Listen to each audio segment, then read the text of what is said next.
Hello students, today we will read class 5th science chapter 3 unit 2 human body and chapter name is organism.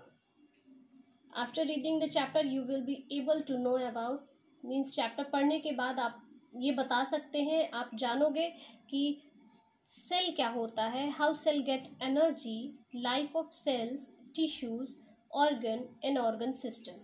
So let's start our chapter. The body of living things are made of tiny cells. These cells are so tiny that they cannot be seen with a naked eye. Means body जो living things की body होती है वो छोटे छोटे cell से बनी होती है और ये सेल्स इतने छोटे होते हैं कि वो हमारी नेकेड आई से ऐसे खुली आँखों से नहीं दिखते हैं. खुली आँखों से यानी कि नंगी आँखों से ऐसे नहीं दिखते हैं. इनके लिए माइक्रोस्कोप की रिक्वायरमेंट होती है. They can be seen only through a powerful microscope. So we say that they are microscopic. इसलिए हम ये भी कह सकते हैं कि ये माइक्रोस्कोपिक ऑर्गेनिज्म होते हैं. A cell is the smallest part of a living organism. Living organism का, सजीवों का सबसे छोटा जो स्मॉलेस्ट पार्ट होता है वो होता है cell. A group of cells which perform similar function form a tissue. और group of cells जो एक जैसा काम करते हैं उनसे ही टिश्यू का फॉर्मेशन होता है. सिमिलर फंक्शन करते हैं जो tissue cells. Different organs performing similar functions are called an organ system. और फिर ये अब टिश्यू आप जान गए. अब उस टिश्यू से जो डिफरेंट बॉडी ऑर्गन है हमारे परफॉर्मिंग सिमिलर फंक्शन, जो एक समान काम करते हैं, सिमिलर फंक्शन को परफॉर्म करते हैं, ये ऑर्गन सिस्टम में हमारे आते हैं. ये ऑर्गन सिस्टम कहलाते हैं. In our body we have 10 different organ system. हमारी बॉडी में 10 ऑर्गन सिस्टम होते हैं. कौन कौन से होते हैं? These are the skeletal system, the muscular system, the circulatory system, the respiratory system, the digestive system, the excretory system, the reproductive system, the nervous system, the endocrine system, and the integumentary system. We shall now learn about more some of the organ system in our body. ये तो 10 organ system हो गए हमारी body के. अब हमें organ system के बारे में पढ़ना है इस चैप्टर में. तो स्टार्ट करते हैं इस चैप्टर की पहली टॉपिक सेल्स. यहाँ पे आपको एक फिगर दिख रहा होगा सेल का और दूसरा माइक्रोस्कोप का है. माइक्रोस्कोप से देख के सेल की फिगर यहाँ पे ड्रॉ की गई है. और cells, the whole cell is covered with a tiny sheet called a membrane. जो शेल है वो एक टिनी शीट, थिन शीट से, सॉरी पतले शीट से कवर्ड है जिसको बोलते हैं मेम्ब्रेन. झिल्ली हिंदी में कहते हैं. Controlling what enters and what is left. और ये कंट्रोल करता है कि क्या एंटर करेगा और क्या लेफ्ट रहेगा. मीन्स क्या हमारी बॉडी में एंट्री करेगी, क्या चीज़ एंटर करेगा और क्या चीज़ एंटर नहीं करेगा. The membranes lets oxygen and food into the cell and lets out waste material. Membrane जो है वो lets oxygen and food into the cell. Oxygen और फूड हमारी बॉडी में ले जाती है and lets out waste material. और जो भी वेस्ट मटेरियल है उसको बाहर छोड़ देती है. Cells come in many different shapes and size because they have different jobs to do. Cell की जो है वो शेप और साइज बिल्कुल अलग रहती है क्योंकि हर सेल का अपना अलग अलग काम होता है. Some look like cubes and other look like columns. उनमें से कुछ क्यूब्स के जैसे दिखते हैं और कुछ कॉलम्स के जैसे दिखते हैं. क्यूब्स और कॉलम आप मैथमेटिकल टर्म में भी देखे होंगे, पढ़े होंगे. The cells our skin is made of are different from the cells that made up our blood. जो हमारी स्किन की सेल होती है वो हमारे ब्लड की सेल से डिफरेंट होती है. जो सेल्स हमारे ब्लड बनाते हैं उनसे डिफरेंट हमारे बॉडी की जो स्किन है उसकी सेल्स होती है. How cell gets energy. Each cell is a world of its own. If one was enlarged billions of times and sliced open, you would see a nucleus at the center surrounded by strange looking part, each doing a different job. Means कि हर cell की अपनी खुद की अलग दुनिया होती है, और अगर कोई सेल अरबों यानी कि बिलियंस टाइम अगर बढ़ गया और उसका कोई पार्ट खुला दिखा, तो आपको सेंटर में एक न्यूक्लियस, जिसको केंद्र कहा जाता है, नाभिक कहा जाता है, वो दिखाई देगा। और each doing a different job, और सभी सेल्स अगर दिखे तो आपको सभी अलग अलग काम करते हुए दिखाई देंगे। इनसाइड ईच सेल, सभी सेल्स के अंदर क्या होता है, some structures known as mitochondria work like an engine to make energy and heat. एक स्ट्रक्चर होती है जिसे माइटोकॉन्ड्रिया कहते हैं, और वो जो है इंजन का काम करती है, जिससे एनर्जी और हीट मिलती है सेल्स को। The heat from the cells keep the body temperature at a steady level, और ये जो हीट मिलती है वो सेल्स की बॉडी को एक स्टेडी लेवल पे रखती है। मीन्स एक नियमित स्तर पे रखती है। Do you know about the work of engine in your vehicle? क्या आप इंजन का काम जानते हो आपके व्हीकल में? Its function, it is produce energy by burning a fuel with a small explosion.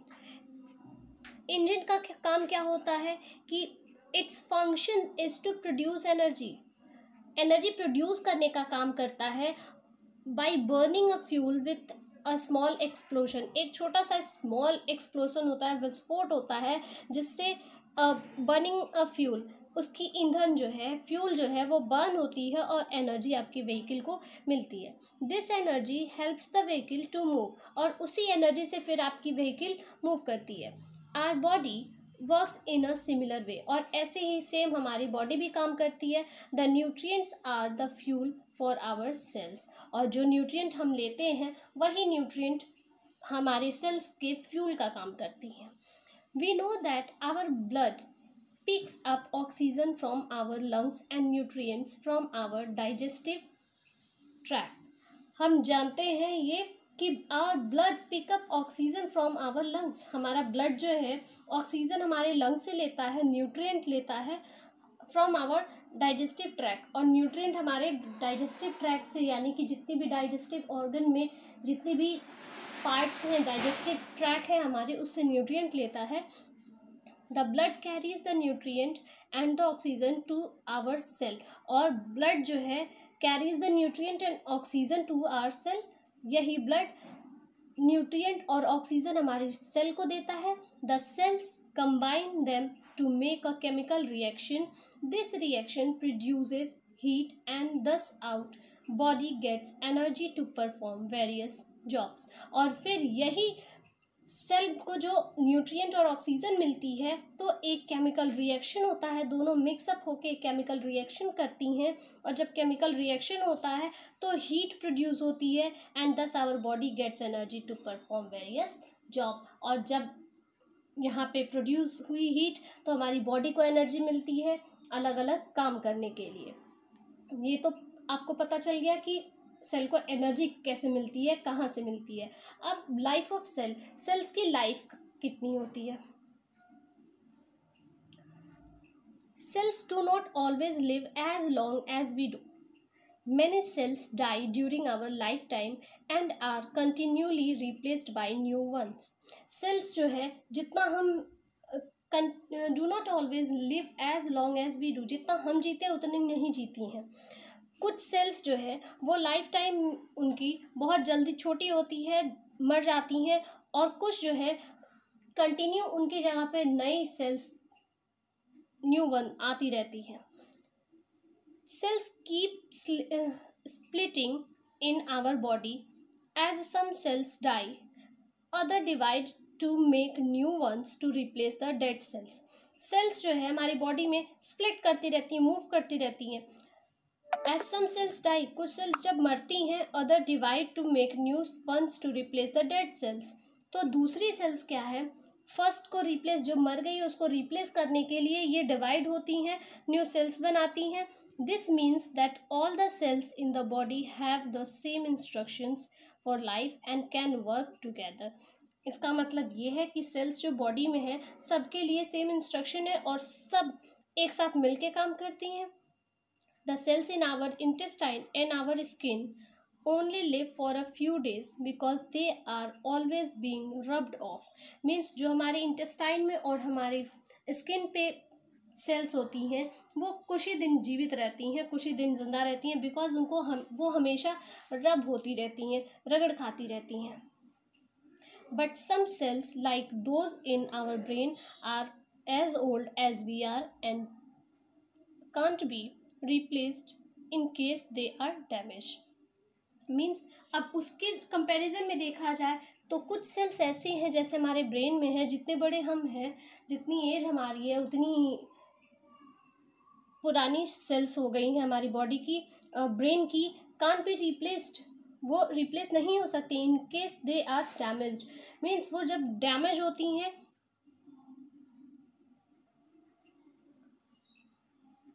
अभी हम बता रहे थे लास्ट सेल के बारे में कि जो ब्रेन में होती हैं वो उतनी पुरानी होती है जितने पुराने हम होते हैं, और अगर वो डैमेज भी हो जाती हैं तो उसे रिप्लेस नहीं किया जा सकता है. यहाँ पे आपको एक फिगर दिख रहा होगा, single cell split into 2. Single cell किस तरीके से स्प्लिट करके 2 पार्ट्स में डिवाइड हो रही है. जब यहाँ पे सेल है दोनों के आपस में आ रहे हैं, फ्लूइड मिक्सअप हो रहे हैं, यहाँ पे 2 जब न्यूक्लियस हो रहा है धीरे धीरे ये पतला हो रहा है सेल यहाँ पे, और फिर 2 पार्ट्स में डिवाइड हो रहा है. आप ये प्रोसेस देख सकते हैं. सिंगल सेल है, यहाँ पे एक एक करके इसमें न्यूट्रिएंट्स वगैरह आ रहे हैं, और फिर इसके बाद ये 2 पार्ट्स में बल्ज हो रहा है, 2 पार्ट्स में डिवाइड हो रहा है, फिर दोनों के न्यूक्लियस सेपरेट हो रहे हैं, और जैसे ही न्यूक्लियस सेपरेट हो रहा है सेल्स भी, मैच्योर सेल भी सेपरेट हो जा रही है. Tissue, group of similar cells working together in a large group form a tissue. group of similar cell मतलब जो सिमिलर सेल होते हैं, जो एक साथ मिलके काम कर रहे होते हैं, वो इन अ लार्ज ग्रुप, जो बहुत बड़े ग्रुप में होते हैं, उन्हें टिश्यू कहते हैं. For example muscle cells working together for muscles tissue.